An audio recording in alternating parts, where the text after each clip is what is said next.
Well, it's summertime in Mississippi, and I just got 6 ears of fresh corn from a neighbor of mine went to a farm. She has some friends who have a farm, and this corn was just picked this morning. So I got 6 ears of it. I'm cutting it off, getting ready to put it in my freezer, so I'll have it when I get ready to make soup this winter.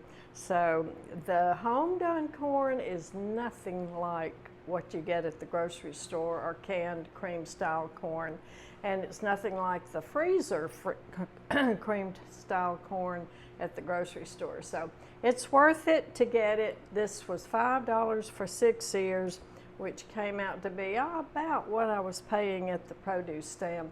So this is the way I'm going to prepare it.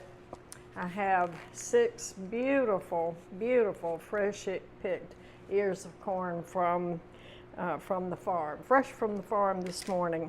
So this ear I have already put in the microwave. I cook it in the microwave for 2 minutes. Put it out and let it cool, and then put it back in the microwave. And then after it's cooled, I take it and cut it off the cob, and I'll put it in the freezer. So I have found this method to be best. If I'm eating it fresh, cook it this way. Put your ear of corn in the husk. Don't shuck it. Put it in the microwave for 2 minutes. Let it cool, and I'll show you how to cut the top off.